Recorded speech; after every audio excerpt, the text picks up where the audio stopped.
Mark Rogers TV, the voice of college football, striking up the live stream on a Monday evening. This is part of our new summer schedule that will take us all the way to the conclusion of fall workouts and into the week one of college football. So this is our summer schedule for the live streams. Sunday, 4 o'clock Eastern time, Monday at 6 Eastern, and then Wednesday and Thursday night at 7. Now, that doesn't mean that I'm not going to jump on here a bunch of other times and knock out live streams, but that is my commitment schedule to you each and every week, starting right now. Sunday at 4, Monday at 6, Wednesday and Thursday night at 7, all Eastern time. Mark Rogers TV, the voice of college football. We appreciate you jumping on the live stream tonight. And we have to make a call to Glen Mason of the Big Ten Network in just a second. Want to do some housekeeping as usual. Off the top, subscribe, comment, and like. This is what you guys have accomplished in the last 6 months compared to what we were doing a year ago. Last year in the first half of 2017, despite having what would end up being 1.2 million views on Mark Rogers TV for the 2017 year, we had 1,300 comments. So I'm talking about the engagement that you guys have provided here at Mark Rogers TV. 1,300 comments in the first half of 2017, over 17,000. 1,300 to 17,000 the first half of 2018, and over 9,000 last month in June. So keep it up. We appreciate the comments. We'll get to your suggestions on content as much as we possibly can. I've outlined for you that in the past several weeks that looking forward to the 2018 season, I'm focused on schedule rankings next, and then team previews and predictions. And of course, we're going to be reporting from all the conference media days, starting with the SEC football media days in Alabama 1 week from today. No, I will not be there, but we will be reporting on what the players and the coaches have to say. I will be attending in person the American Conference Media Days that are close by here, about 2 hours away in Newport, Rhode Island, the next Monday and Tuesday. But we will track all what the coaches and players have to say at the various media conferences coming up in the next several weeks. We are ranking the coaches in all the Power 5 conferences. We've released the SEC video. Check it out and leave your list of 1 through 14 in the SEC. SEC coaches rankings. I've knocked out the Big Ten as well. They'll be released here by tomorrow. Going to knock out the rest of the Power 5 and then get into schedule rankings and then previews and rating all the teams with our previews and predictions. All right. We're going to turn it over to Glen Mason of the Big Ten Network. I'm going to give him a call. I was out jogging about 25 minutes ago, and Glen Mason called me.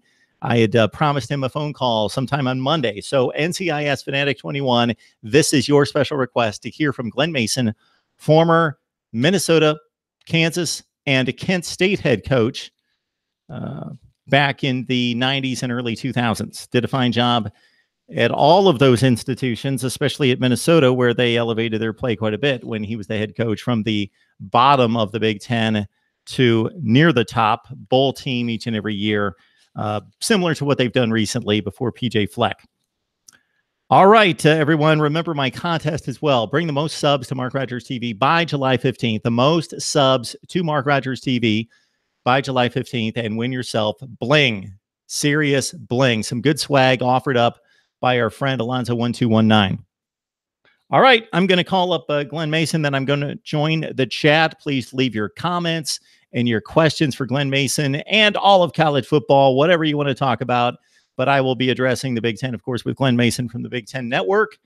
And I will pass along your comments and questions. And then after I knock him off the line, we will move on to the college football discussion that you have for us.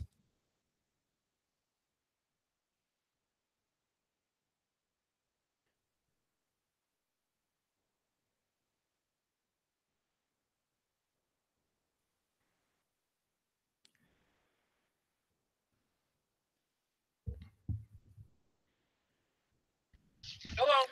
Hey, Glen, it's Mark. How you doing? Good, Mark. I appreciate you doing this. We are recording right now, and we're on a live stream as well. So if anyone has any comments or questions, I'm going to pass that on to you. So I can imagine that you are working quite a bit, preparing yourself and getting acquainted with personnels and rosters right now for the Big Ten season coming up. Do you feel that this conference is pretty much in better shape than it has been most of the time over the last 25 to 30 years? Well, I don't know about 25 or 30 years, but I really think when you look at, let's say, the last 10 or 12 years, there for a long time, the Big Ten was taking a bad rap, and deservedly so. And I thought the direct reason for that was that every conference has their marquee teams, and arguably, or some people might argue, in the Big Ten it would be Ohio State, Michigan, Penn State, and Nebraska. And for a large part of that time, really the only team that was upholding their end of the bargain as a marquee team was Ohio State. Penn State had some well-documented problems. You look at Michigan, they're on their third football coach in the last 10 years. And, Nebraska really had a hard way of trying to get back to where they were in the 90s. And I'm not sure they'll ever get back there. And really the salvation was that teams like Wisconsin and Michigan State really gave this conference some consistency that maybe, wasn't expected. So, Coach, when you look at the Big Ten and you bring up Nebraska, and it's an interesting dichotomy of expectations versus where they stand in the current college football landscape, because they are separated and kind of separated, in fact, from most of the recruiting hotbeds around the nation, but still expected to pull through and be a national power. So Scott Frost obviously has accomplished quite a bit at Central Florida, but your thoughts about his challenges winning big at Nebraska? Well, I don't think there's any doubt in my mind or anybody's mind that Scott Frost is going to make Nebraska better. Now, but in saying that, because they should be better, they have a heck of a commitment there. You're right. They don't enjoy some of the built-in advantages because of the lack of proximity from their campus to really outstanding players. And Nebraska is in a very populated state. But they should be better. Their commitment they have there in the Cornhusker State, their facilities that they have, they sold out every game since 1962, which is just, unbelievable. And Scott Frost is, one of the most outstanding young coaches in the country, what he was able to do down in Central Florida. So he'll make them better.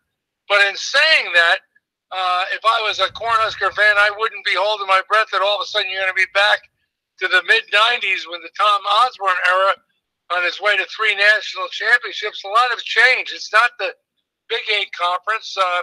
They're in the Big Ten. A lot has changed in college football during that period. And, I'm not really sure that Nebraska will ever get back to that level of competition that they were able to enjoy for that period of time.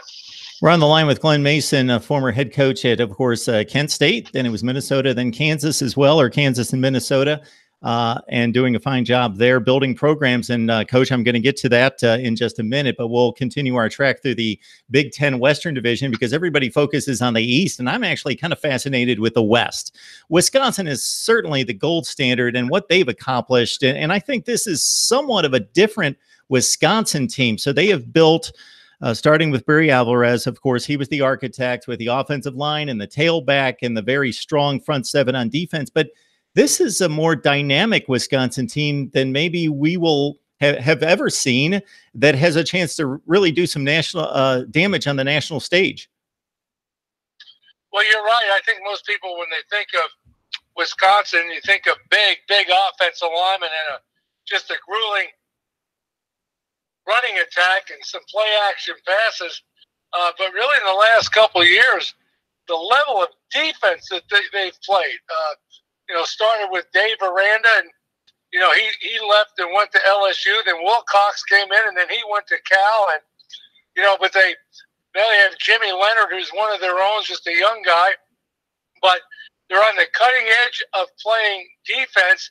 But at the same time, you better be able to stop that run. But they've got an experienced quarterback coming back. They've got good skill at wide receivers.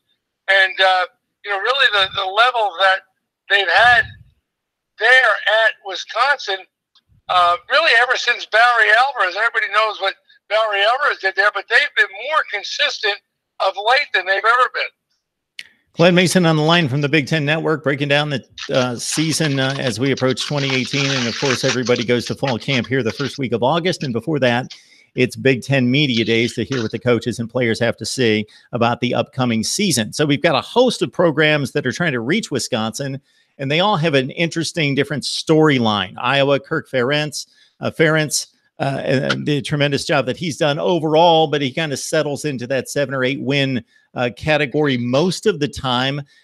Minnesota with PJ Fleck, new facilities coming there that are very impressive. Same thing at Northwestern with Pat Fitzgerald. Who are those coaches below the Urban Meyer, Jim Harbaugh, Mark D'Antonio line that get all the attention below that line, that when you look at the conference and think, man, that guy's really getting the job done. He doesn't have a whole lot, but he's doing more with less. Who would be that guy? Well, I think there's a couple of guys, but you'd have to start with Pat Fitzgerald at Northwestern.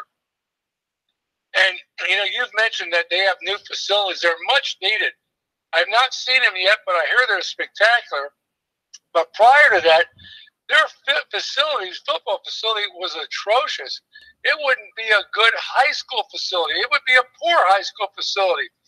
And the job that he was able to do there at Northwestern, when you're talking about getting 10 wins and really putting consistency and being able, every week people are expecting them to compete and have a chance to win. And Pat isn't worried about what he can't get. They've had some academic challenges there that other people don't have. So there's a lot of kids that might be interested in Northwestern but aren't academically suited for that environment, and he can't even recruit them. I think he's done just a tremendous job. The job that Jeff Brom did last year at Purdue, he went into a program that was down. It was bad. It was terrible. And along with Jeff Brom and Nick Holt, the defensive coordinator, they turned into an awful good football team. Not a great football team, but a good football team. And I think you got to give him a lot of credit. And one guy that might be overlooked that I think is really doing a good job is DJ Durkin out of Maryland. I only say that because the number of injuries, especially at quarterback, that he's have to endure there, I think if they can stay healthy, I've said it all along, if they can stay healthy this year, especially at the quarterback position, I'm not saying they can compete in the East, but they could be a pain in the neck to some teams in the East. Yeah, I think it's been proven out that any particular recruiting service targeting one player, they can be totally off. But in volume, the recruiting rankings mean something. And DJ Durkin has placed 2 classes in the top 15 to 25 of the nation. So now that he's getting volumes of players, and yeah, they had to play 5 quarterbacks last year, and that's difficult for any program. So if he can maintain some stability and health at quarterback, you would think that they should pick up some wins and vie for a postseason slot. Of course, they've got an interesting game against Texas in a bit of a rematch to start the season. So Pat Fitzgerald, DJ Durkin, those guys impress you. Your football playing career goes back to 1970, playing for a great Ohio State team that played Stanford in the Rose Bowl. Then, of course, you saw it firsthand with Woody Hayes. And then as you rose through the coaching ranks, as we expand historically based on your interaction with coaches and what you've seen either close up or from afar, who are maybe some great coaches that influenced you, whether, again, it was working with them firsthand or from afar, that maybe we don't know or give as much credit to as we should? Well, I think that's a real good question. I really have a strong Ohio State background. I went to Ohio State. I played for Coach Hayes. I coached for Earl Bruce out at Iowa State and Ohio State. I coached for Gary Muller, who was a Ohio State graduate at the University of Illinois. But, my first job in coaching, I worked at Allegheny College for a guy by the name of Sam Timer. And Sam Timer taught me, painstakingly taught me how to coach, how to prepare to coach, how to prepare a position. A lot of guys, they go to college and they might be a defensive player or a linebacker, and they're well trained, they're well coached, they're everything in that position. But being able to understand football, offense and defense, and be able to know all the intricacies of all those positions, that's what Sam Timer did for me at Little Allegheny College when I went there. Every night we'd get together and he'd say, okay, I was going to be, we played that white tackle 6 on defense. I was the defensive coordinator. He was the secondary coach. On offense, he was obviously the head coach, but he was the offensive coordinator, and I coached the offensive line. But we'd go in there and he'd say, okay, well, let's talk about wide receiver play. And we go all through that. Then we get done and he'd say, okay, now coach me on wide receiver play or secondary play or defensive play, whatever it may be, because he had just a real feeling that if you're going to be a good football coach, you better understand every position. And that guy had a big impact on me. So, Coach, your connection with me that you have no idea about is that I was a student at Kent State when you were the head coach there. So I'll let people know that may not be aware that are watching us right now that prior to your taking over the football program at Kent, they were winning 1 and 2 games. I remember you leaving a 7-4 football team there at Kent State. And then when you left, they went back to winning 1 and 2 games a year, if that. Sometimes it was 0. You went to Kansas, you went to Minnesota. Minnesota obviously gained you the most acclaim. You were going to bowl games at a school that was, again, winning 2-4 games. And then you were winning 7, 8, 9 games, getting to nice bowl games. How are you able to go into situations? What is the key when we look at a Scott Frost, when we look at a PJ Fleck, guys that need to build programs, DJ Durkin, based on your experience, what do they need to do to raise the level? Well, you go into those situations that you talk about, it's not going to be easy. If it was easy, everybody would do it. Now, you look at PJ Fleck, let's face it, he went in and he took over a program that won 9 football games the year before. And was going to a bowl game every year, and he had a tough year last year. So I think that they'll be able to right that ship a lot faster. But when you talk about programs that, let's look at Indiana. I forget what the numbers are, but Indiana, I think I don't know. They've had like 24 to 25 last 25 seasons have been losing seasons or something like that. When you go in, that's probably not correct because Bill Mallory did a good job there. But what I'm saying is, not a lot of guys have been able to win at Indiana. Well, why is that? It just can't be the coach all the time. But when coaches go into that situation, they ask me, I said, you know what? You better have some stick-to-itness, if that's a word. You better have a belief on how you're going to get it done, and you better stay focused and not hear all the noise on the outside because there are going to be a lot of bumps in the road. And every time there's a bump in the road, you change what you're doing, your philosophy, your offense, your defense, or how you approach the game. You're never going to turn it around. Got Glen Mason on the line from the Big Ten Network, of course, the former coach at Minnesota, Kansas, and Kent State. Coach, when you go around to the various camps and you just do your overall film work and prep for the season, what are some of the things that gives you an indication that things are on the upswing or maybe things aren't quite right that we as media and fans don't necessarily see? What are some of those indicators for you? Another great question. And I think the first thing I look at is how fundamentally sound is the football team from an offensive standpoint, a defensive standpoint, a kicking standpoint, because I really don't care what level of talent that you have. You better be fundamentally sound. And, there's really only 2 kinds of coaches out there. There's fundamentalists and there's schemers. And by and large, the guys that are consistently successful, their teams are awful, fundamentally successful. Then you look at the schemes of things, and sometimes you look at things and you think, well, they might not be getting it done, but I understand what they're trying to get done from a strategic standpoint. There's other teams you look at it and you say, geez, offensively, I don't know what they're trying to do. It's just a collection of plays. There's no rhyme or reason in what they're doing.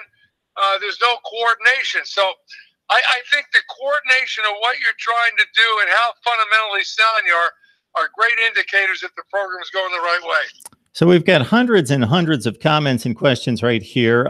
Somebody recently, Noah Iverson, on the line, on the live stream here in the live chat, giving you a whole bunch of credit for that new stadium that's been built at the University of Minnesota, however many years back, a few years back, that based on your building the program, winning at the level that you did, that maybe that was only possible because of that. Well, I appreciate those comments. I know I was the first guy that talked out about the need of having your own stadium. Prior to that, we were playing in the Metrodome, sharing it with the Minnesota Twins and the Minnesota Vikings. And it was a terrible collegiate facility. Every year when experts ranked the best stadiums or the worst stadiums in the Big Ten Conference, the Dome was always at the bottom, and it wasn't on our campus. We had no ownership of it, so I started talking about the need, if it was going to show a commitment at Minnesota that we had to have our own stadium, it had to be on campus. And when I was doing that, I never really thought it would happen during my tenure. Then I came close, but my motivation was I didn't want the next guy to come in, follow me, and say, geez, we need a stadium on campus, and then someone saying, well, the guy before you never complained about it. So it was a little bit of self-destructing when I did our competition and recruiting. We were always using the Dome against us, but when I was coming out and admitting it was a negative, not a plus. It hurt us, but it's a beautiful stadium. TCF Bank Stadium is a beautiful stadium, and it really shows commitment now with their new facilities, and there's no reason why Minnesota can't compete favorably in the West Division of the Big Ten Conference. Glen Mason on the line from the Big Ten Network, breaking down the 2018 season and the various programs across the Big Ten Western and Eastern divisions. Coach, there's a new style of coach there, the Dabo Swinney, the James Franklin, the guy the PJ Fleck, that's just a high energy guy, relates to the players, listens to some of the music, does some of the dances in the locker room, that sort of thing. Then you still have your old guard of the Urban Meyers and the Mark D'Antonios, but they seem to have needed to have the established track record that gives you the credibility that makes you still be able to conduct yourself a certain way with a certain style. Urban Meyer, interesting case here that he's got as much credential outside of Nick Saban to a certain extent than anybody in the history of the game. But he almost has to win the whole thing to please the fan base, and actually please beyond the fan base, just the critics of him. The Cotton Bowl wins, the Big Ten championships, the playoff appearances, there seems to be criticism at the end of the line for him unless he wins it all. Well, I think that's not just true of the era of Urban Meyer to Ohio State. Ohio State's one of those places where, their fans over the years have really become spoiled. And I mean that, and I'm a Ohio State graduate. They expect, and there's nothing wrong with that, to win each and every week. But if they don't win each and every week, they think, well, the coach, messed it up. That's, not always the case. The other schools, the other teams have players too and good coaches, and they're trying to compete. And when you play in a conference like the Big Ten and now playing 9 conference games, you better be on top of your game, each and every year. Let's not forget, before Woody Hayes took over that position as head coach at Ohio State was known as the graveyard of coaches because about every 3 years they became restless and they changed coaches, and then he came on board for 28 years, and the rest was history. And you talk about taking heat. Jim Harbaugh, to me, the job that he did at San Diego State, Stanford, then even in the NFL, taking a team that was winning 3 and 4 games a year and going to a Super Bowl and 3 straight conference championship games, that I can dismiss the one, and it wasn't a horrible season. It was 8-4 with a bowl loss. And he came within inches of playing for a Big Ten championship and most likely a college football playoff appearance the year before. But it just seems as though people, again, disgruntled with him, and it's based on one somewhat subpar year Otherwise, he took a 5-win program. He made it a 10-win team back-to-back years. I think the guy's an exceptional coach, and it'll play out even in that division over the course of time that he can win championships there. Well, you know, if you look at the job that Jim Harbaugh did at Stanford, he transformed that program to what we know right now. You know, Stanford was always known as one of those programs, kind of a rap and tap program, good athletes, basketball on grass, doing all that kind of stuff. And they didn't have a lot of consistency. If they had the right players the right year, they were pretty good. And then Harbaugh went in there, and he brought really a Midwest mentality. He was running the off-tackle power, and all of a sudden they were an awfully tough football team. And at times they used to be good, but I never think anybody thought they were tough. That's what he put, into that program, and the rest was history. Now, here's the problem at Michigan. Any way you look at it, he's entering year 4. He's not beat Ohio State yet. He's only beaten Michigan State once. And going into year 4, you look at the schedule, they open on the road at Notre Dame. And then later on in the year, they have to play at Michigan State. They have to play at Ohio State. And their crossover game from the West Division is Wisconsin. So no matter what kind of credential, I mean, good coach. Again, Michigan's one of those places like you talked about with Urban Meyer and Ohio State. Come on. You're talking about the winningest college football program of all time. And all of a sudden getting beat 4 straight years by Ohio State. People at Michigan are really tired of getting beat by Ohio State, let alone get beat by Michigan State. So I think this is a crucial year for Michigan and Jim Harbaugh.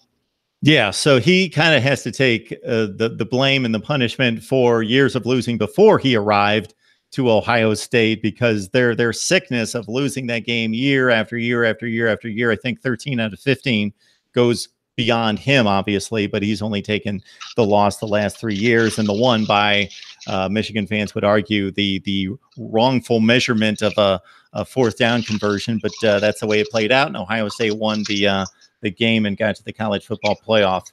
We're on the line with Glen Mason from the Big Ten Network, former head coach at Minnesota, Kent State, and Kansas. Glen, we appreciate you taking part of your drive and sharing some football knowledge with us. Well, it was a pleasure. I love college football. It's right around the corner, and we're ready to go. Absolutely. And I've got people asking for predictions, but I'm going to leave that alone. I can't imagine that you're prepared to make predictions. You got to do some more studying. You got to see these teams on the field a little bit in practice, I would think. Well, predictions are like the weather. When you predict it right, everybody says, hey, I knew it. When they're wrong, everybody, kinds of forgets it. I really think it's going to be a banner year for the Big Ten. Ohio State's going to be really good. I think Penn State has got one of the, most exciting quarterbacks in Trace McSorley coming back, and James Franklin recruited well. When you look at the talent that is coming back for Mark D'Antonio, the wealth of playing experience that's coming back in his program, and everybody knows the type of coach he is. We talked about how tough Michigan's schedule is. On the other side, Wisconsin's the hands-down favorite. Watch out for Northwestern. If they can get Clayton Thorson, their quarterback, healthy, they could be a big spoiler. And I think, Jeff Brom down at Purdue has done great things in a short period of time, and you never can count out Kirk Ferentz. So I think it's going to be a very interesting year. That's it. All right, definitely. All right, Glen Mason from the Big Ten Network joining us to break down Big Ten football heading into 2018. Glen, we appreciate it. You have a great rest of your drive. I will. Thank you very much. Glen Mason from the Big Ten Network, going from team to team and also talking about coaching as well. As anytime I've got a coach on, I'm interested to get their take, their unique perspective on who's really doing maybe a better job than we give them credit for, who's doing some things and why that we don't see as media and fans. And so those are my typical questions for a coach. They see things on tape. They see things in practice when they visit the various campuses in person that we don't see. Okay, I've seen some derogatory comments about Jim Harbaugh, and rightfully so, on the chat. Let me clarify my position on Jim Harbaugh. Yes, if Jim Harbaugh goes 8-4, as was mentioned on the chat, then it's time to really unleash the criticism. But he has yet to go 8-4. I'm not saying that he won't go 8-4. My prediction is coming at some point down the line. It's very reasonable to think that he could go 8-4 against that schedule. Wisconsin, Ohio State, Michigan State, Penn State, Notre Dame. And if they slip up against somebody else, ouch, it could look ugly record-wise for Michigan. Based on that schedule, they could be better this year and have a worse record because they had the Florida game, neutral site, and the Gators were awful. We didn't know it at the time, but they turned out to be awful. And that gets replaced with a date at Notre Dame. And again, Wisconsin's on the schedule as they were last year. Otherwise, it's pretty similar scheduling for Michigan in conference than it was last year. Again, another date with the Badgers, this time in the Big House. So for Michigan fans, they hope that that makes the difference in going to Wisconsin and only scoring 10 points, and Brandon Peters knocked out of the game in the fourth quarter, and they had little chance of winning late after taking I believe a 10-7 lead after a Devin Bush interception in the third quarter.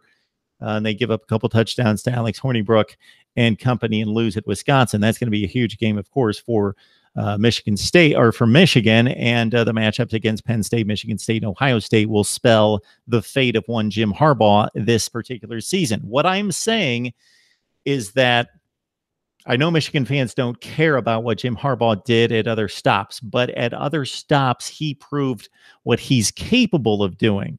And he didn't do it one time. It wasn't the perfect storm one time. When you do it 3 times, you show this is what I'm capable of doing. Does it at San Diego State? Does it at Stanford? Who was winning at Stanford? Ty Willingham took them to a Rose Bowl with a bad 7-5 team way back in 1999. And since then, it had been awful for Stanford. They had 1-2 win seasons. Of course, the infamous 41-point underdog to USC when they pulled off the win with Jim Harbaugh on the sideline against Pete Carroll.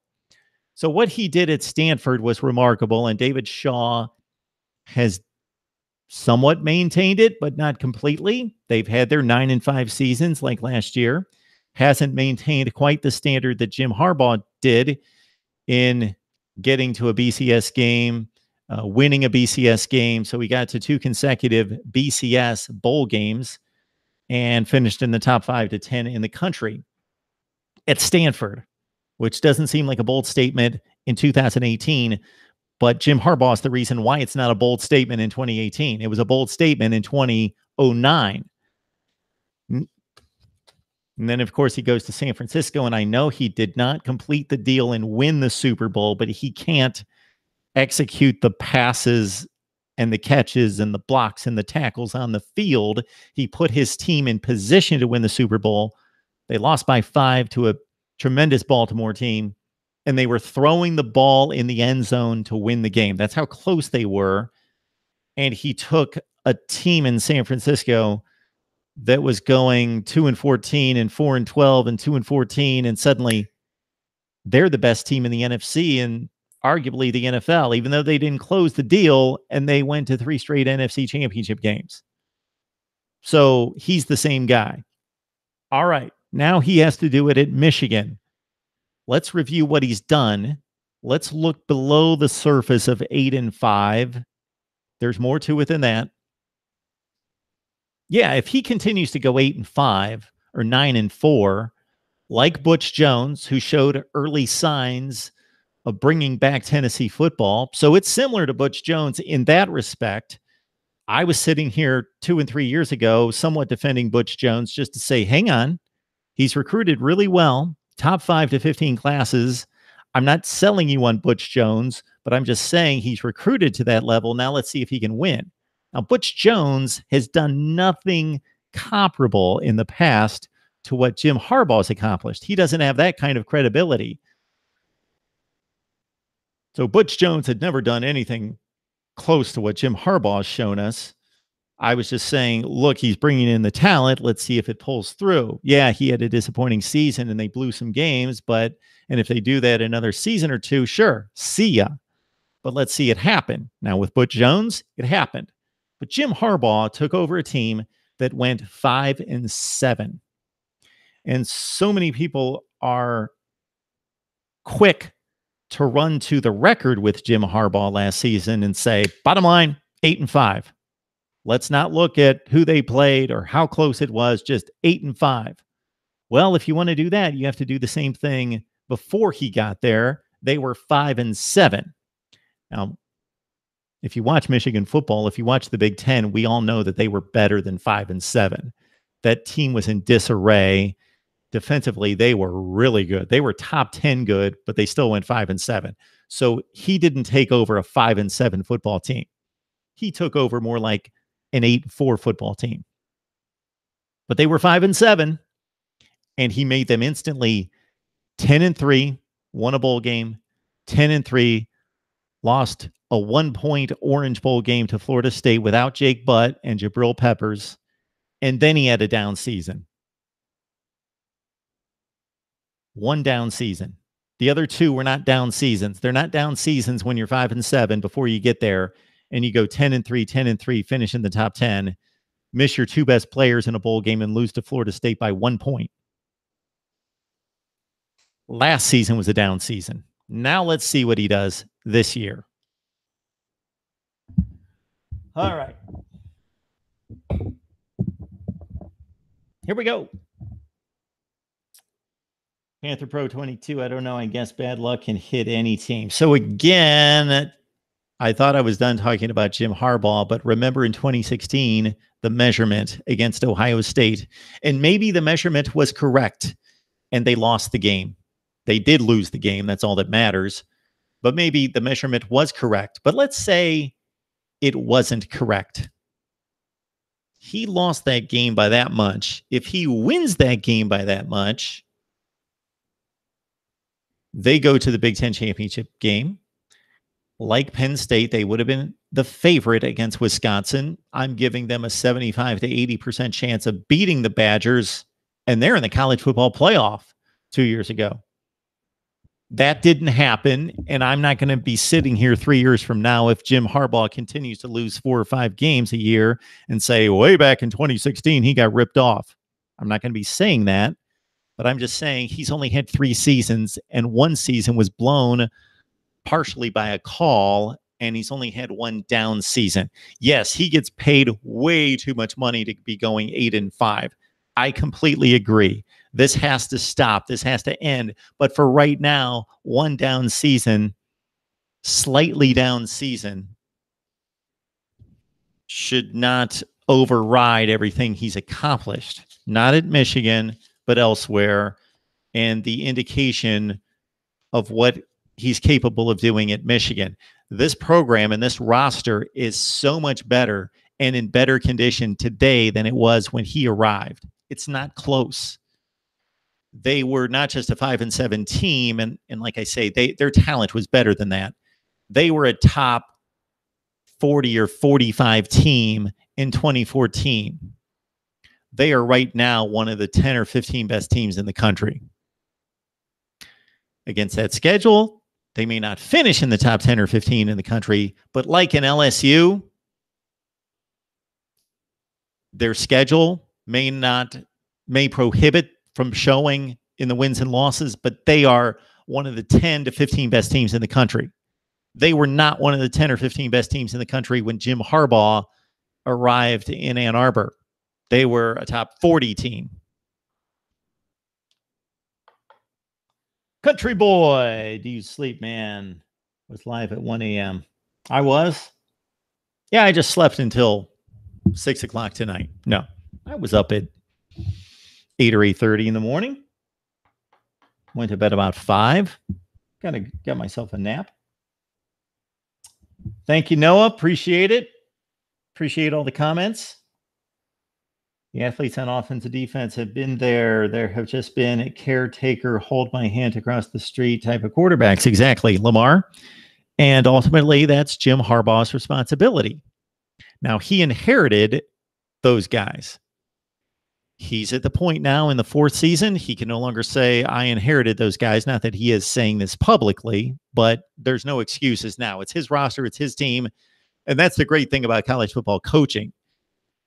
You can't point to the front office and say, they didn't give me the players. You can't say Bill Parcells. You can't go that route and say, well, I'd like to shop for the groceries. In college football, it's on the man. Now, some coaches get a whole lot more help from the administration, giving them money, throwing it in their laps, and bells and whistles and toys and facilities and all of that, and others don't get that. But other than that, to go out and get the players, the coach in college football is also GM. So he can't complain about the players once he's been there for 3 or 4 years. Machine unit, I think they need to simplify the offense for these quarterbacks. They just look lost out there. We're going to see a whole different deal with Shea Patterson this fall. And I'm not proclaiming Shea Patterson to be Russell Wilson, but that's what he looks like. He's only played about 10 games, but he's played most of those games against premier competition. And he's looked really good, and he's made plays. This is by far the best Michigan quarterback we've seen since Chad Henne for sure. And I know Michigan fans aren't going to be like bowing to Chad Henne that he's an all-time great quarterback. They were expecting me to go back further than that and come up with somebody even better than Chad Henne. But Chad Henne was good enough to start in the NFL for a number of seasons for a bad Jacksonville team. So he was a good quarterback. And Shea Patterson, obviously, I'm not comparing his style of play to Henne, who was a statue, but in terms of level of play, in terms of quality of play, after that, Denard Robinson was awful. He was an athlete. Tate Forcier, we thought was going to be good. He wasn't. Sheridan, they had, what was his first name? The kid Sheridan, Scott Sheridan, I think they got from Arizona State. He was no good. Yeah. Devin Gardner, that first season, they moved him from wide receiver to quarterback, and he looked like a phenom. Looked like a genius. Like, this kid can go from wide receiver to quarterback without any practice right in the middle of the season, and he was good, and he just declined. I thought Devin Gardner was going to be, just based on what he did against really good teams in the Big Ten the last half of 2012, I thought, wow, this guy's going to be really good. I rated him high going into the next season.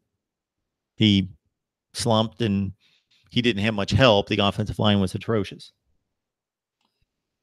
Mark, isn't amazing how bad Michigan quarterbacks have been? That school should get a stud once every 5 to 8 years. They should get a stud. If you look at what other schools do, they should get a stud. They should get 1 or 2 every year or every other year. Hunter Johnson, Trevor Lawrence, Kelly Bryant, Deshaun Watson. Look at what Clemson got in the span of 4 to 5 years. Alabama, Ohio State had 3 at the same time. Although JT Barrett, from a athletic standpoint, not a stud, what he accomplished was great.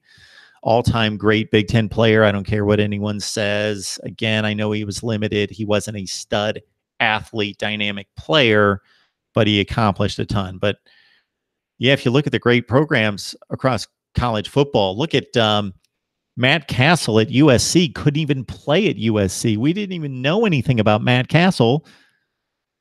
2 or 3 years later, he's starting NFL games.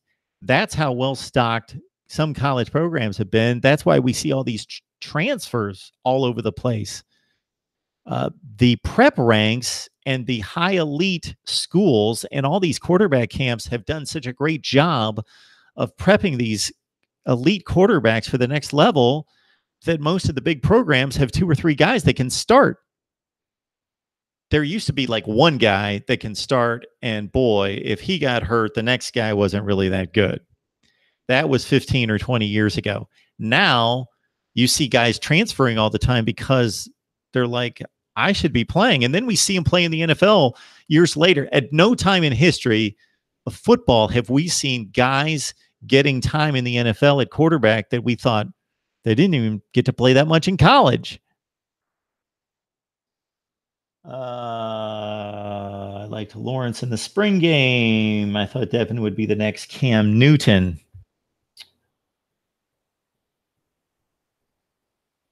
Saban getting his 7th, possibly. So Panther Pro 22, hope you checked out my SEC coaches rankings. I will be ranking the Big Ten here very soon. Got the notes right in front of me. Big Ten coaches, 14 all the way up to number 1. Then we'll knock out the Big 12, the Pac-12, and the ACC.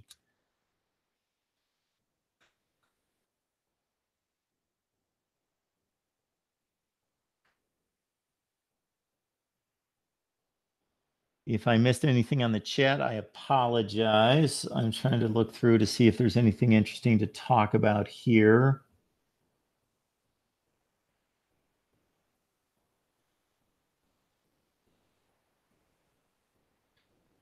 It's good to see Richard back on the line. Good to see all you guys on the line, of course, but I'm noting some of the first timers or some people that I've only seen one time before.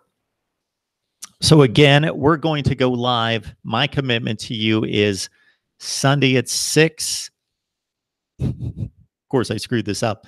Sunday at 4, Monday at 6, Wednesday and Thursday at 7, all Eastern time.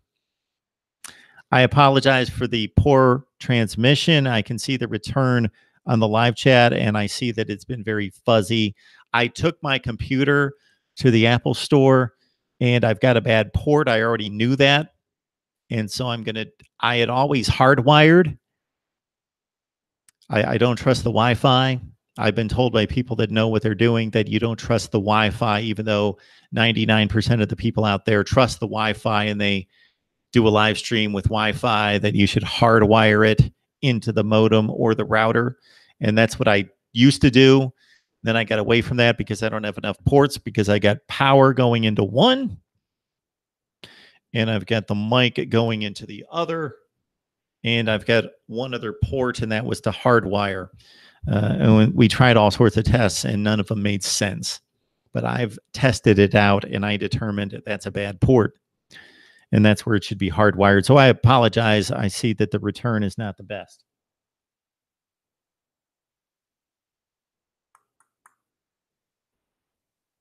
So yeah, somebody commented, they noticed that I did a little preaching there on Jim Harbaugh. Maybe I'm going to do some preaching on Urban Meyer and Nick Saban. I think that's a worthy discussion. Nick Saban versus Urban Meyer.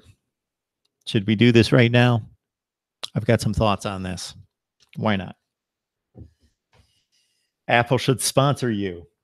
They've got billions. You're right, Tim. A big shot YouTuber. Well, I've got a shot. It's not real big at the moment, but we're getting bigger, right? Guys, thank you so much. If you've yet to hear the statistic, I'm going to say it again. And if you've heard it, I apologize that you got to listen to it again. But 1,300 comments the first half of 2017 versus 17,200 comments. 1,300, 17,000 from first half of 2017 to 2018. That's all you. That's all you guys. So thank you. Yeah, the Apple people. What was I going to get into? Oh, okay. All right. Buckeye State Sports. Tim, I appreciate, yes, the coaches' interviews. We had Jerry DiNardo a few weeks ago, Glen Mason. We used to, and I think this is way before any of you jumped on. It just took too much time to keep this up. But I used to send a request to all the sports information directors across the country for all 130 FBS teams and ask for an interview with their head coach. And you can imagine how many people got back to me. But I have interviewed the head coaches. None of them are still there. Going back to about 2012, 2013, 2014, Utah State, Cal, Oregon State, Air Force, South Alabama, Tulsa, Ball State, San Jose State, and a few others I can't remember. But it just took way too much time. Now, if I get my interns involved, they can track down the coaches again, but this is not the good time to do it. The best time is probably between the end of spring practice and the beginning of media days when they've got a little bit of time off. Okay, we're going to dive into this here. Thank you, Saeed. I hope I pronounced that correctly. All right. Yes, I know Saban's better than Meyer. I get it, but hang with me here. Yes, Saban's better than Meyer. Saban is the greatest of all time. I'm going to say that right now. It's not Bear Bryant. It's Nick Saban. And I'm just going to kick back just a little bit here. This is the point I'm trying to make.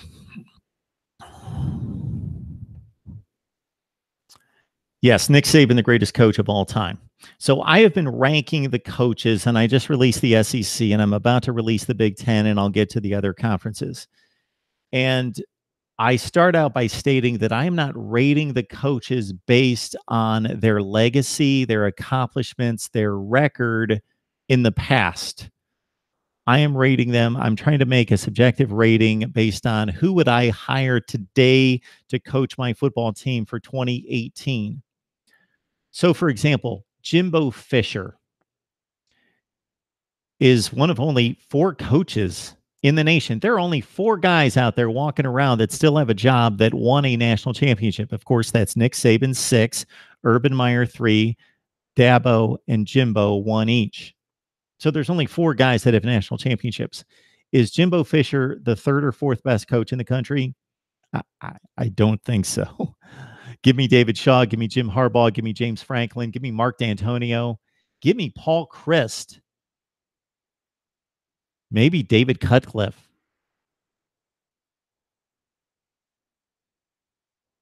Yeah, probably Scott Frost. And I'm not saying Jimbo is not a good coach, but he's not the 3rd or 4th best coach in the country. I don't believe. Maybe he proves me wrong at Texas A&M. My point being, there's a difference between accomplishments and how good you are. They're connected. Obviously, if you're really good, you're going to accomplish. Let me give you this other example. Aaron Rodgers. I don't know if you guys love the NFL. I'm guessing that most of you do, but I noticed that a few people said that they didn't like the NFL, but I love the NFL too. Aaron Rodgers, Tom Brady. Who's accomplished more? Well, stop the argument. Stop the conversation right there. It's not even close. Tom Brady has accomplished so much more than Aaron Rodgers. Okay, who's the better quarterback? Now, that's a debate. That's an argument. That's arguable. Who's the better quarterback in terms of what they've accomplished? 2 different things. Okay. Nick Saban, I believe, is the greatest coach of all time because you have to base it on accomplishments because that's all we have to go by. And you have to take into consideration what that coach had to deal with. So if Derek Mason starts going 9-3 at Vanderbilt, then similar to what we have accredited to Bill Snyder at Kansas State, we have to say, well, he is coaching his pants off. He's a maniac. He's great. If he's doing that at Vandy, but if somebody goes to Ohio State and they start going 9-3, well, get him out of here. So you have to take the program, the tradition, the facilities, the revenue, the resources, the recruiting base, and the recruiting footprint into determination as well. Again, you can't rate Derek Mason and Nick Saban or Derek Mason and Gus Malzahn or Derek Mason and Dan Mullen or Derek Mason and Kirby Smart. He is a completely different deal at Vandy.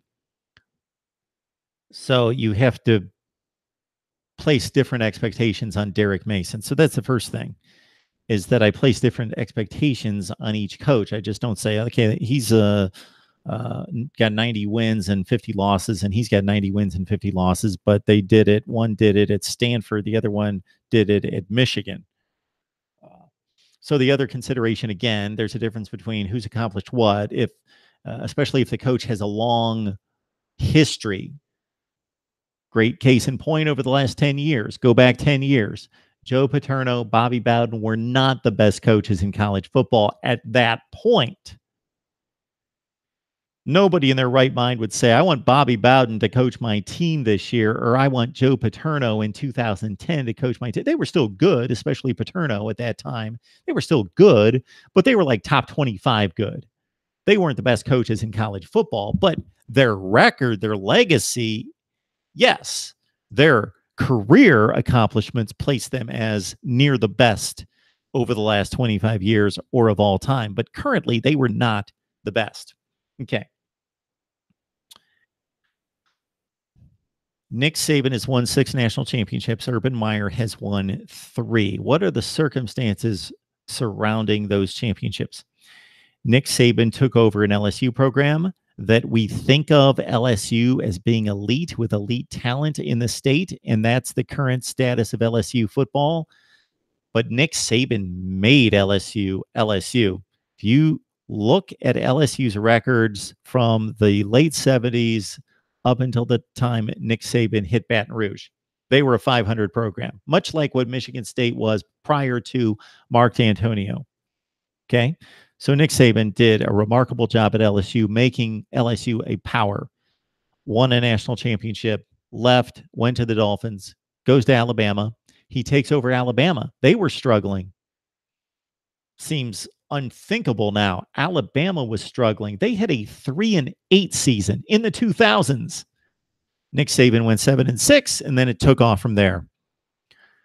By year 3, won a national championship. By year 2, won 11 games and went to the Sugar Bowl and finished in the top 10. And he's won 6 national championships. He's the gold standard. No question. Urban Meyer started at Bowling Green. They were awful. He made them respectable. He was winning 9 and 10 games for the 2 years that he was at Bowling Green, 2 or 3 years. He went to Utah. They weren't that good. He went to a Fiesta Bowl at Utah and went undefeated. Okay. Then he went to Florida. Under Ron Zook, they were going 8-5, 9-4. Urban Meyer wins 2 national championships. See the pattern? He goes to Ohio State. And Ohio State, much like what we talked about with Michigan a few minutes ago, Michigan was 5-7 when Jim Harbaugh took over, but they weren't a 5-7 roster. The same thing at Ohio State. Urban Meyer didn't take over a 6-7 roster, but he took over a 6-7 program that was not what it should have been after Jim Tressel had a great run of going to BCS games constantly. And he takes a knock for losing 2 national championship games, but he was consistently winning the Big Ten, going to BCS games, and winning most of them. He won most of his BCS bowl games. Go back and look it up. Okay. Urban Meyer took a team on probation, went 12-0. That was remarkable.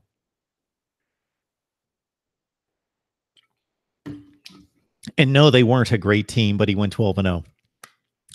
Then he won 12 games again. Then he won a national championship. So at that point, after 2014, think about it. Nick Saban had just won a 4th national championship in 2012. Urban Meyer won his 3rd in 2014 and just beat Nick Saban. And there was thought that Urban Meyer was the greatest coach. And it was a fair point at the time. What has happened since then?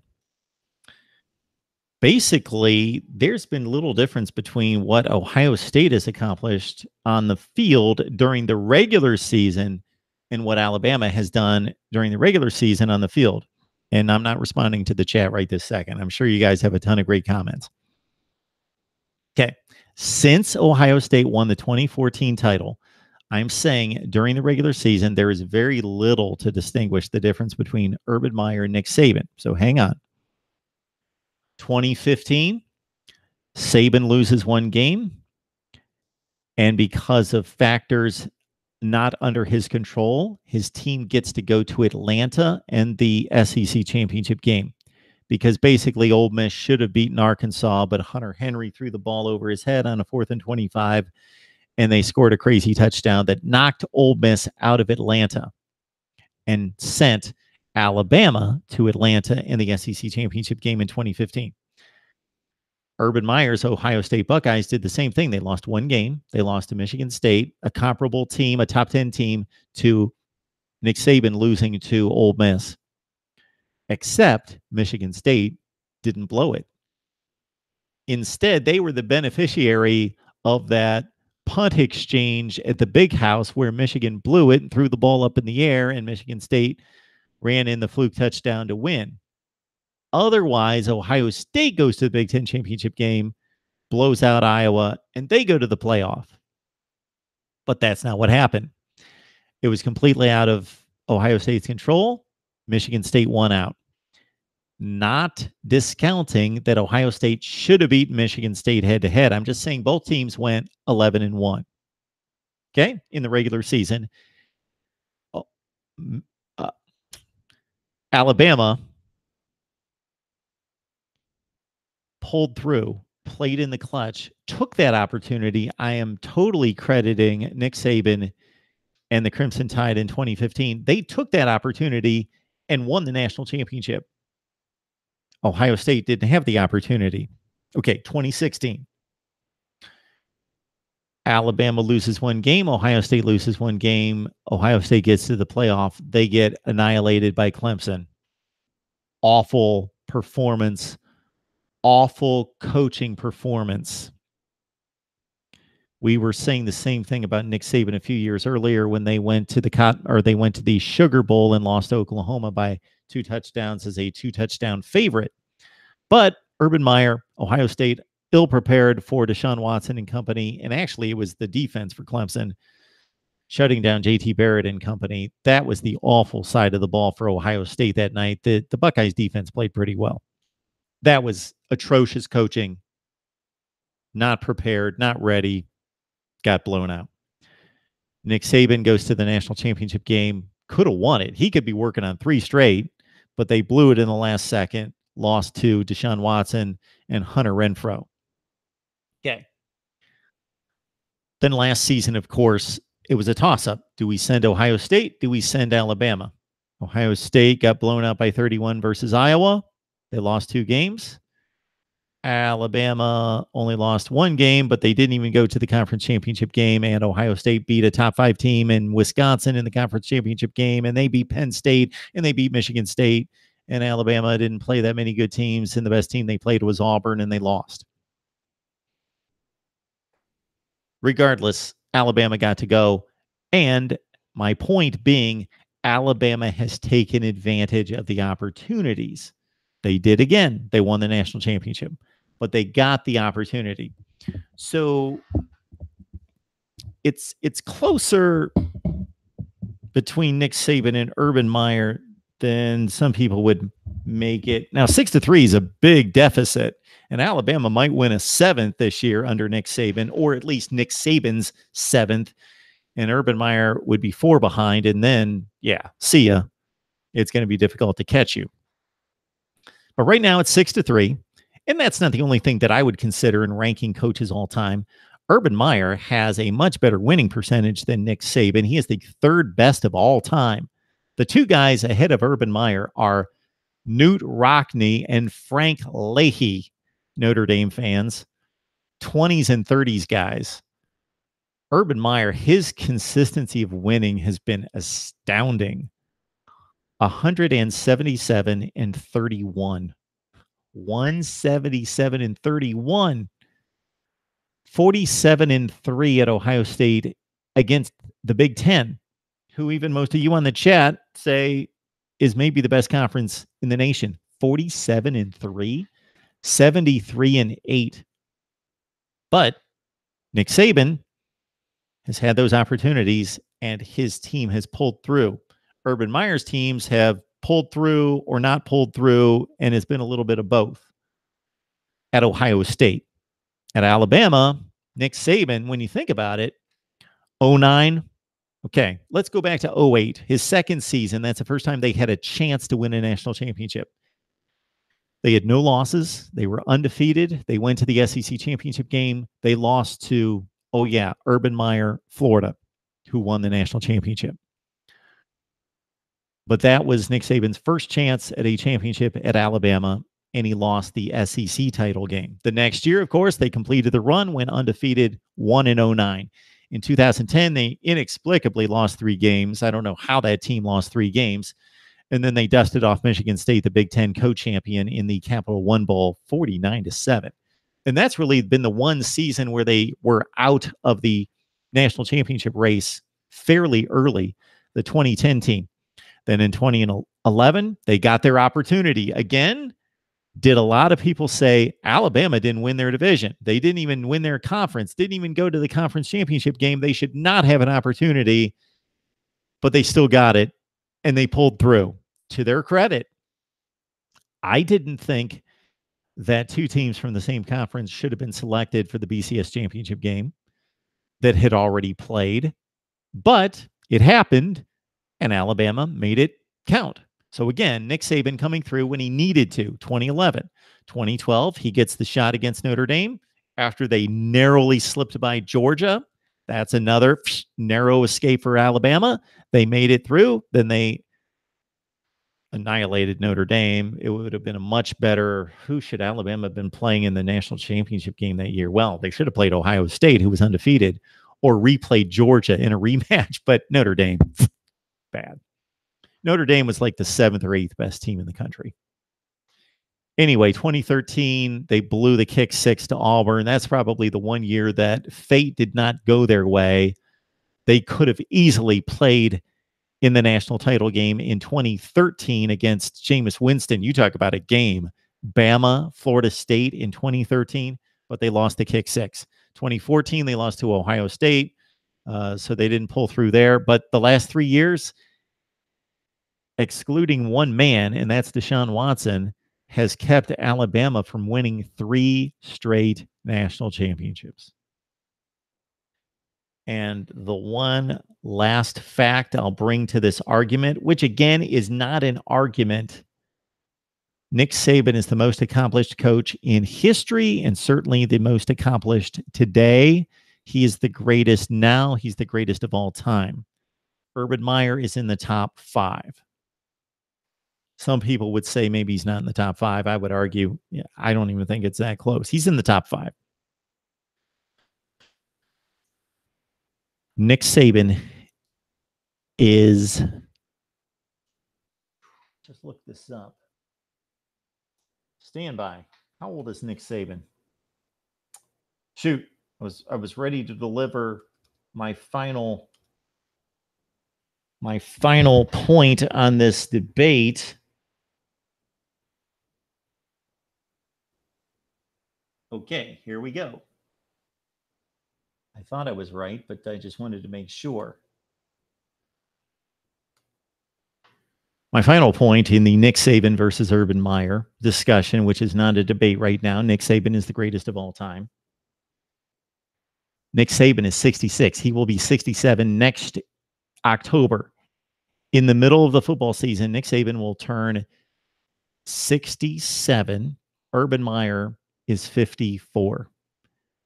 Nick Saban is 13 years older than Urban Meyer.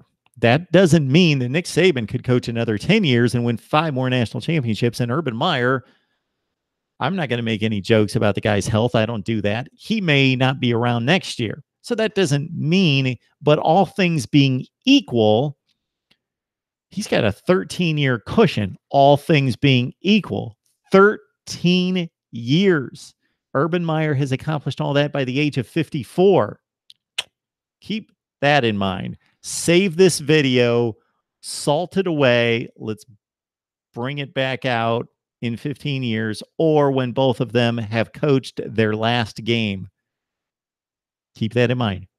13 years younger. All right. Now let's go to the chat quickly.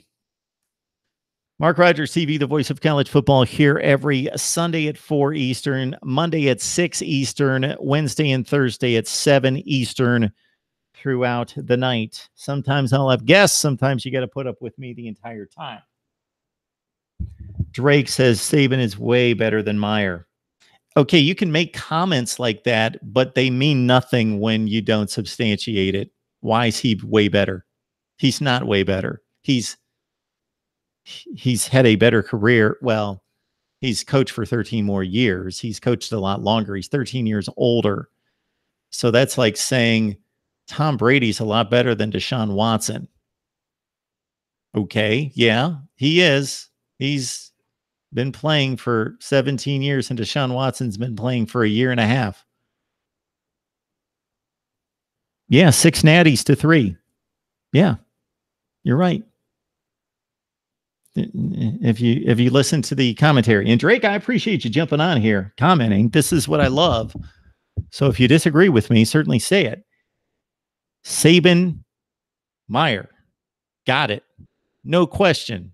Not going to debate that in any way. Saban better. But he's got a 13-year advantage on him. 13 years. Okay? And when you say way better, the facts wouldn't bear that out.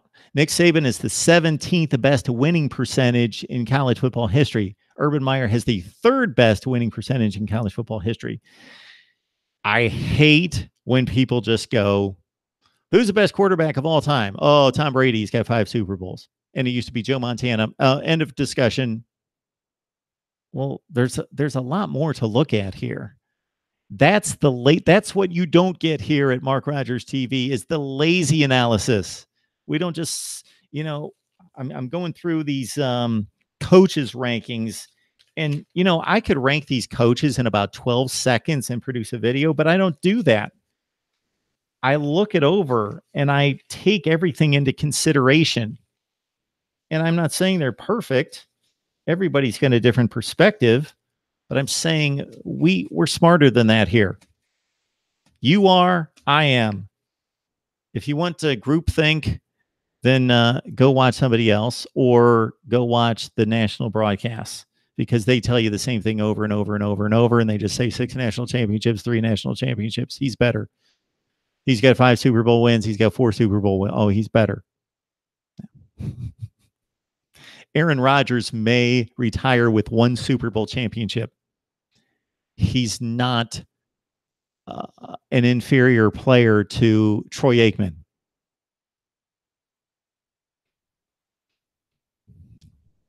Michael Jordan, LeBron James. Okay, if we're going championships, that's obvious. It's Jordan. But wait a minute. LeBron's made more championship appearances, meaning, and they've both played the same number of seasons, meaning all those times that Jordan failed in the playoffs, he gets a pass for that. LeBron took his team to the finals, and Jordan failed before the finals. So where's that equation? Or Bill Russell won 11 championships. Where's that equation? He's the greatest of all time. Mark Dabo is even younger, and he is doing it at a non-traditional power. Come on, using your system, Dabo is 1. Well, I don't have a system. We're just having a discussion. I don't have a metric on it. How old is Dabo?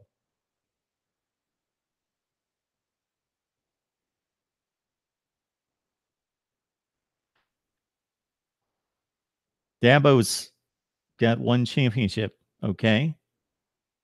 And what did Urban Meyer have at Dabo's age? Dabo's great. What he's done is exceptional. Okay, he's 48. And Urban Meyer is 54. So 6 years ago, he had 2. We can play this game over and over and over and over, and we can take it from different angles, and we should. That's the good thing about it, is you guys fire at me and I fire back. We can take it from different angles. And just because Urban Meyer's got a 13-year cushion on Nick Saban doesn't mean he's going to take advantage. Urban Meyer may coach another 10 years at Ohio State and win 3 Big Ten titles and never sniff another national championship. It looks pretty good for him right now. His program's pretty darn good. Meyer and Saban are similar in coaching acumen. The one thing that gives me pause with Meyer is his apparent evacuation of Florida post Tebow. Okay, Lamar, you're bringing a whole other equation into this. You're talking character, integrity. Those are good things. The man can make whatever decisions he wants about his personal life, his health, whether he was just so fearful of Nick Saban that he left. I really find that hard to believe, that a competitor who's able to win everywhere he goes and who just won 2 national championships is that afraid of Nick Saban. Maybe he is. I find that a bit of a joke. Then he beat him. He went to Ohio State, and in his 3rd season, he ran into Nick Saban and he beat him head to head. So I find this whole Urban Meyer left Florida because he was afraid of Nick Saban to be a bit ridiculous. And maybe I'm wrong. We only he knows. Only he knows. Chris says, you ever see Urban leaving Ohio State for another school? If he ever does, I feel Notre Dame. So at the point that Urban Meyer left Florida, the Michigan job was open. How did that play out? That was 2010. So he left. His 2019 was really good, but they got blasted by Alabama in the 4th quarter. They only lost 1 game. They finished like number 3. And then he had the issues and he left, but then he came back for 2010. They had a bad season. They went 8-5.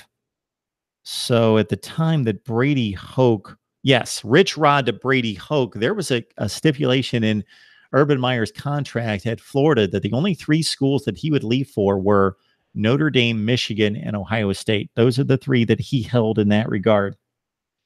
So yeah, he obviously loves Ohio State. We've known that, but also Michigan, Notre Dame were in the mix. So maybe he leaves Ohio State for Notre Dame because of some reason. I don't see the guy leaving Ohio State, but we've thought that about other people in the past, and they have. Bama is everyone's Super Bowl every week. Okay, Drake, do you not think everybody in the Big Ten lines up against Ohio State with the same mindset? I remember covering a Citrus Bowl between Alabama and Ohio State in 1994. At the game, at the news conference, the whole deal. And I'm listening to Gene Stallings. I interview the guy every week, the Alabama head coach at the time, for some of you younger people.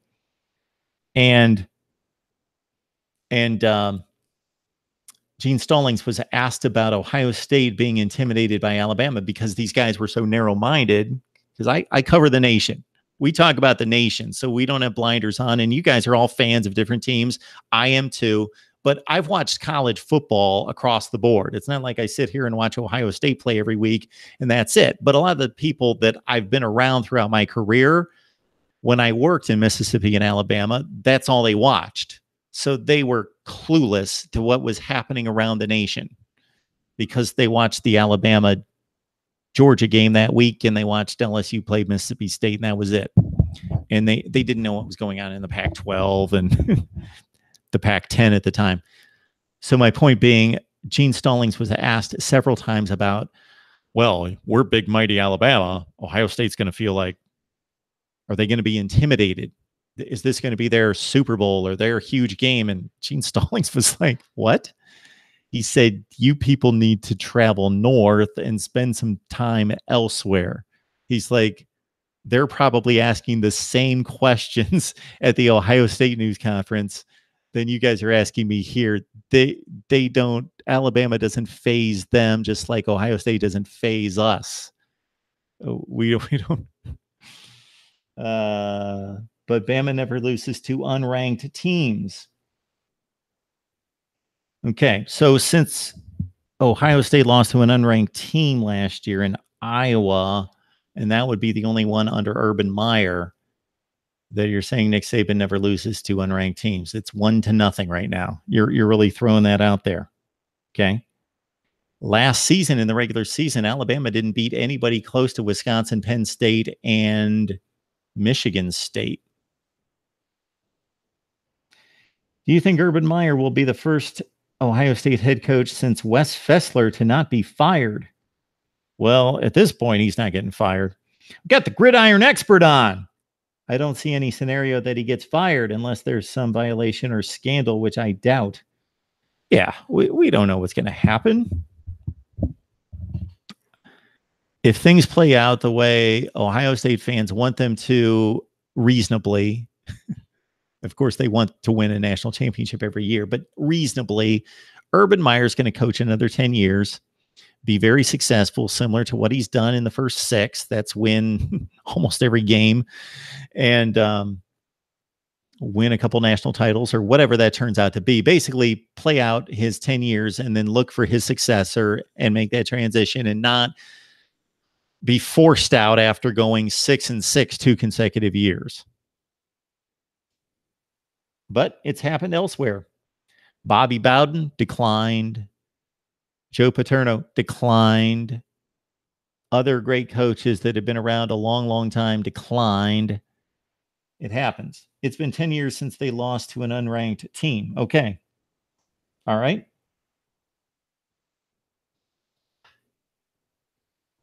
So other than Ohio State having an interim coach in 2011 with Luke Fickell, get me the time that Ohio State lost before last season to an unranked team. It would be a similar, they both generally don't lose to unranked teams. But believe me, Alabama, if Nick Saban stays around long enough, will lose to an unranked team at some point. So it's been 10 years for Alabama, and before last season, it was around 10 years for Ohio State. In 2009, they lost to Purdue, and they still rallied to win the Big Ten and the Rose Bowl. All right. Lamar Stevens, not character or fear of Saban. It was fear of no Tebow. Well, these coaches have to get used to playing. Urban Meyer already built teams that won at Bowling Green, at Utah with Alex Smith. Then he got to Florida and he won. They only won one national championship with Tebow as the starting quarterback. The other national championship was won with Chris Leak as the quarterback. And yeah, Tebow came in and he ran around and threw a few touchdown passes, but they didn't need him to win. They won one national title. Urban Meyer's won 2 with other quarterbacks. I don't get the whole Tim Tebow deal. He was a great quarterback in college, but Urban Meyer has continued to win with other quarterbacks. I don't think college coaches that are successful are tied that heavily to any one player or group of players because they know these guys are constantly filtering in. You only get them for 1, 2, 3 years as starters, 4 years at the most, and they're gone. So what's he done at Ohio State? Braxton Miller, Cardell Jones, J.T. Barrett keeps winning. You ever see Urban leaving OSU? Okay, Dabo's age. Urban had 2 national championships. Urban is a great speaker. Should look up some of his speeches. Yeah, Tim, Urban Meyer gave a speech that I watched to the Ohio High School Coaches Association in which he's basically he's big on teaching.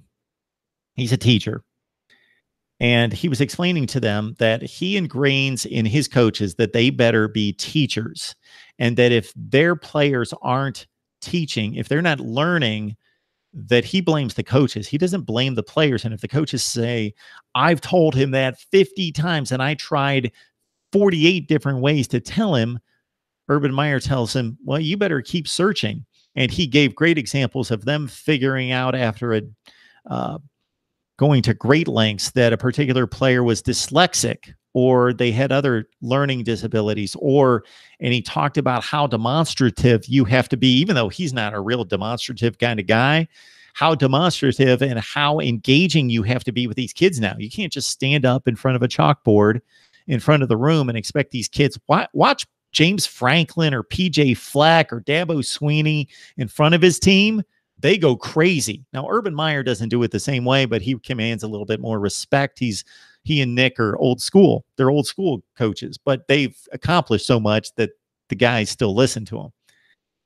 But he was just talking about how you have to constantly have players doing stuff. You can't let them sit for more than 2 or 3 minutes with making them write something or tell you something or getting in their face and saying, hey, yeah, what did I just tell you? Hey, how does that work? And him basically telling his coaches, you have to be great teachers and instructors to be great coaches. And it's interesting to hear him explain that much better than I just did. Yeah, country boy, I'm preaching. FTW 305 MDC. So I have not seen you on. Welcome to Mark Rogers TV, the voice of college football. I don't have anything else lined up for the rest of the week. If people want to jump on, I'm going to shout out to my guests and contributors. They can jump on. But otherwise, I'm going to work on all these lists and all these rankings that I've told you about. I just released the SEC coaches rankings 1 through 14.